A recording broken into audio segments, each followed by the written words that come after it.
Halo teman-teman sekalian, ketemu lagi dengan saya Feni dan sekarang kita sudah ada di part kedua untuk Accounting for Business Combination, di mana dalam part ini kita akan membicarakan bagaimana terkait dengan goodwill. Dan di part sebelumnya saya sudah menjelaskan terkait dengan bagaimana sih goodwill itu bisa muncul. Di mana goodwill itu muncul karena kita membayarkan cost yang lebih besar dibandingkan dengan fair value dari net asset perusahaan yang kita akuisisi. Nah, jadi karena kita membayar lebih, sehingga seperti muncul satu aset baru, yaitu adalah intangible asset atau aset tidak berwujud berupa goodwill. Nah, pada periode-periode sebelumnya, goodwill itu sebenarnya diamortisasi. Jadi standar akuntansi sebelumnya itu amortisasi goodwill itu dilakukan gitu. Namun seiring berjalannya waktu karena ada beberapa kasus terkait dengan perusahaan-perusahaan di negara-negara internasional, maka akhirnya dibuatlah peraturan baru bahwa yang namanya goodwill itu tidak akan diamortisasi ya, sedangkan dia akan dilakukan yang namanya impairment test. Dan kita akan lihat bagaimana ketika kita akan menghitung apakah goodwill itu terjadi impairment atau tidak. Oke, sekarang kita sama-sama lihat ya. Oke. Nah, seperti yang saya sudah jelaskan sebelumnya bahwa goodwill itu kita akan lakukan yang namanya impairment test ya teman-teman. Cuma ini dilakukan pada public company aja. Kenapa? Karena public company itu harus memberikan laporan keuangan kepada masyarakat kan, dan juga laporan keuangan tersebut harus relevan dengan kondisi yang benar-benar terjadi pada saat itu. Sedangkan private company ada beberapa yang tetap menggunakan amortisasi ya, seperti yang tadi saya sudah jelaskan. Sebenarnya ini standar yang dulu, cuma karena dia private company dan dia tidak harus untuk melaporkan laporan keuangannya dan sahamnya juga tidak diperjualbelikan, sehingga dia masih tetap menggunakan amortisasi. Dan amortisasi atas goodwillnya itu tidak boleh melebihi 10 tahun. Nah, kita akan membicarakan terkait dengan public company saja ya teman-teman ya. Yang private company mungkin kurang lebih sama seperti yang sudah kita pelajari di intermediate terkait dengan intangible asset ya. Nah, sekarang kita akan lihat bagaimana sih impairment test atas goodwill pada public company. Akan ada dua teman-teman yang akan dilakukan. Yang pertama adalah ada dua angka ya. Step 1 kita akan melihat apakah ada potensial impairment. Dan kedua, berapakah jumlah kalau misalnya andaikan ada potensial impairment. Jadi kita akan lakukan dua step ini. Jadi kalau step 1 jawabannya yes, nah nanti kita akan maju ke step 2. Tapi kalau step 1 jawabannya no, berarti kita nggak usah ngelakuin step 2. Oke. Nah, sekarang kita mungkin coba ngeliat simple illustration dulu, di mana di sini ada satu perusahaan, dia diakuisisi. Ketika diakuisisi ya, berarti kita lihat fair value nih. Di sini fair value akuisisinya adalah 450. Fair value tanggal akuisisi 450. Nah, ini kita ngitung goodwill-nya dulu ya. Dan ternyata intangible net asset-nya ini adalah book value. Itu adalah 350.000. Ya, berarti kita punya goodwill sebesar 100.000. Lalu seiring berjalannya waktu ya kurang lebih 1 tahun lah ya, book value dari perusahaan tersebut ya, jadi kita bakal ngeliatnya itu adalah dari book value plus goodwill dibandingkan dengan fair value. Kita bandingkan ya dengan fair value perusahaan pada saat ini, saat impairment test. Oke. Nah, diasumsikan bahwa ternyata book value plus goodwill ya, jadi book value plus dengan goodwillnya pada tanggal impairment test adalah 410 ya, ini 410. Sedangkan fair value-nya itu adalah 400.000. Oke, fair value dari si perusahaan S yang kita beli itu adalah 400.000. Nah, kalau misalnya book value plus goodwill itu lebih besar dibandingkan dengan fair value, maka ini akan terjadi yang namanya impairment. Oke, sedangkan kalau misalnya posisinya book value plus goodwill itu lebih kecil dibandingkan dengan fair value pada saat tersebut, itu berarti tidak ada impairment. Oke, ini agak saya tutupin dulu ya, supaya kalian tahu dulu bagaimana syaratnya. Nah, karena posisi di sini adalah book value-nya lebih besar, maka ini ada impairment. Ya, itu step satunya. Jadi ini bukan, ini kan selisihnya 10.000. 10.000 itu bukan impairment ya teman-teman.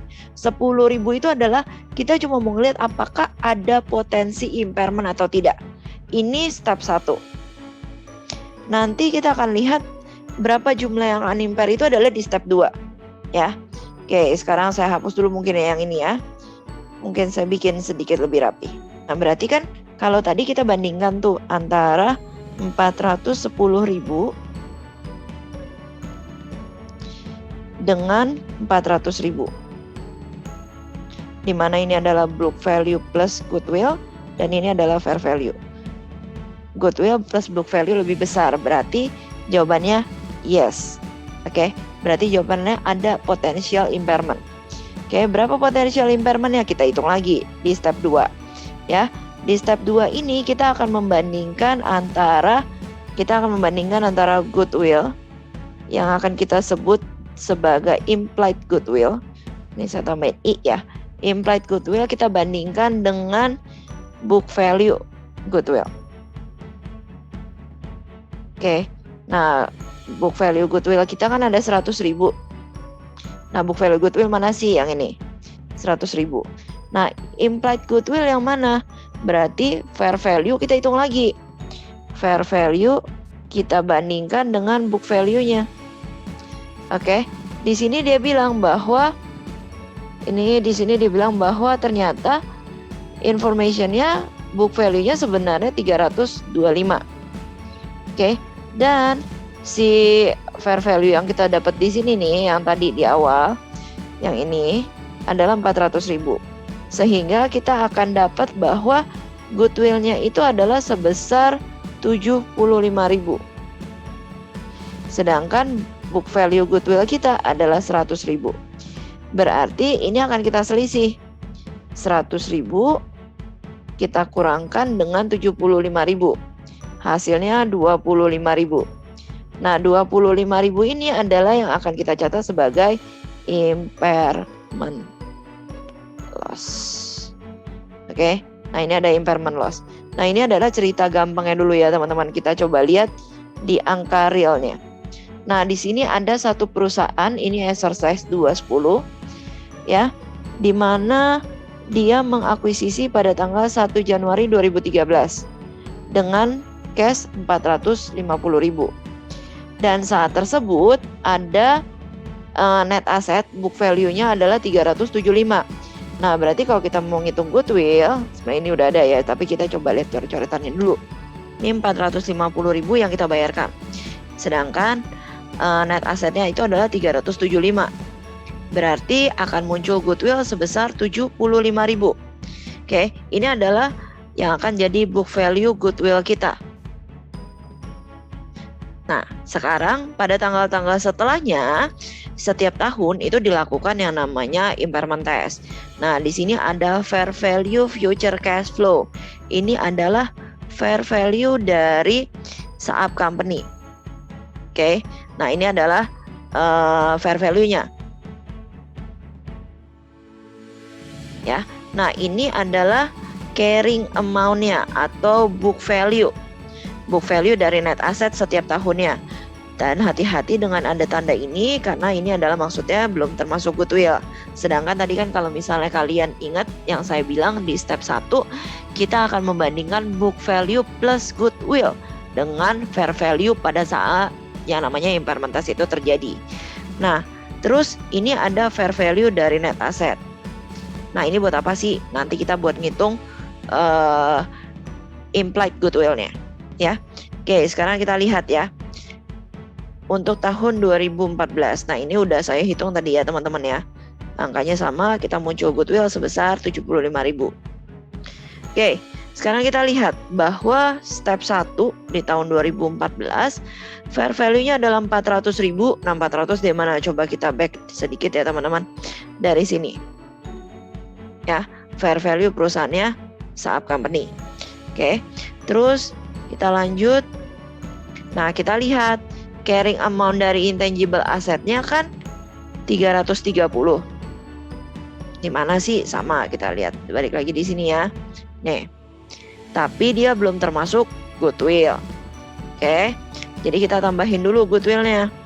Tambahin dengan goodwill, hasilnya adalah 405. Oke, ini udah ditambah ya. Berarti kita bandingkan nih antara 400.000 dengan 405 mana yang lebih besar. Ternyata book value-nya plus dengan goodwill, ini book value plus goodwill itu lebih besar. Sorry, saya kegedean ngelingkarinnya. Ini dong. Ya. Ini adalah book value plus goodwill.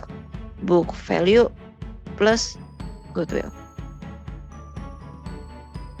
Ya, sebesar 405. Berarti kita ada potensial yang impairment yang akan terjadi sebesar 5.000.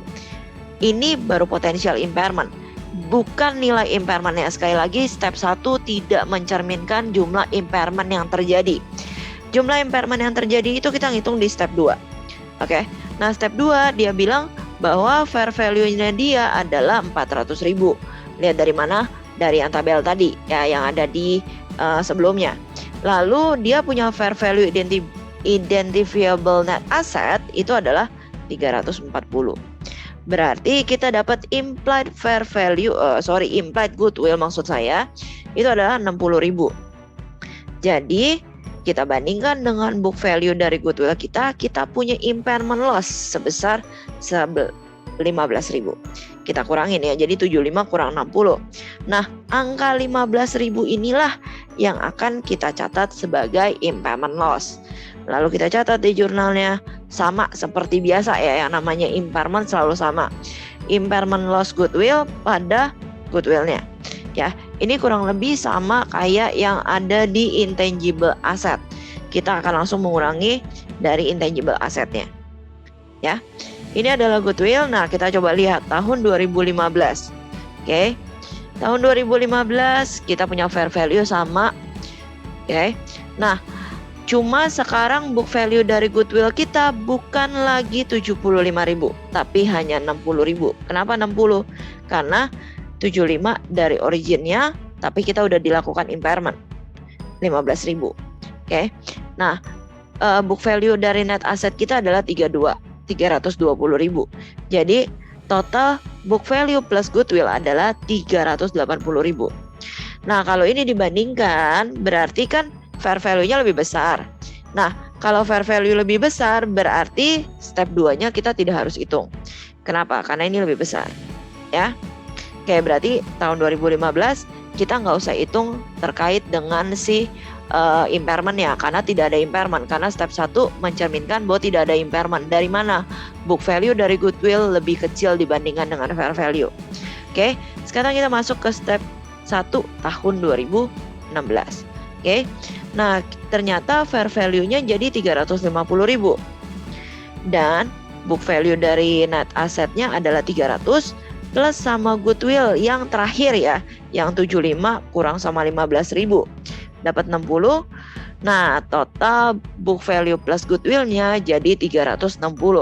Kalau dibandingkan berarti book value plus goodwill lebih besar dibandingkan dengan fair value dari perusahaan tersebut. Sehingga ada yang namanya impairment. Oke, berarti kalau di sini ada impair. Ya, impair berarti kita akan masuk ke step 2. Step 2 ini kita akan hitung berapa sih impairment-nya. Fair value-nya 350, ini udah dari soal ya teman-teman. Terus fair value identifiable dari net asset-nya, ini kan company-nya, ini hanya net asset-nya. Oke. Berarti ada goodwill sebesar 25. Ya, ini implied goodwill. Oke. Nah, lalu kita punya book value goodwill atau carrying amount goodwill sebesar 60.000. Berarti ada penurunan lagi dong ya. Anggapannya gini. Sebelumnya kita punya goodwill 60.000, sekarang goodwill kita hanya tinggal 25.000. Berarti kita punya impairment loss sebesar 35. Terus kita catat deh impairment loss pada goodwill. Gitu ya. Nah, ini pertanyaan mungkin bisa kalian jawab sendiri ya. Oke, terkait dengan impairment test terkait dengan goodwill ini. Kalau goodwill secara pajak dan secara pembukuan keuangan itu pasti sedikit berbeda ya teman-teman. Kalau misalnya tadi laporan keuangan, goodwill itu tidak diamortisasi. Ya, tapi setahu saya yang namanya pajak itu diamortisasi. Namun untuk terkait dengan lebih jelasnya mungkin kalian bisa diskusi dengan orang yang lebih paham pajak, karena kebetulan saya hanya tahu sedikit terkait dengan pajak. Ya. Oke. Nah, goodwill itu dia akan masuk ke dalam segmen tertentu. Kalau misalnya setahu saya sih pasti akan masuk sebagai non-current asset di intangible asset. Oke, nah terkait dengan disclosure yang lainnya mungkin saya nggak terlalu bahas ya teman-teman. Oke, selanjutnya kita akan bahas terkait dengan bagaimana sih ketika kita punya cost. Nah, nanti part ketiga ini akan saya gabungkan antara cost, expense dari acquisition dengan yang namanya contingency, consideration ya. Jadi di sini akan ada 2 topik yang akan saya bahas di dalam satu part yang sama, yaitu adalah part 3. Oke teman-teman, so thank you untuk attention-nya, and kita ketemu lagi di part selanjutnya. Bye-bye.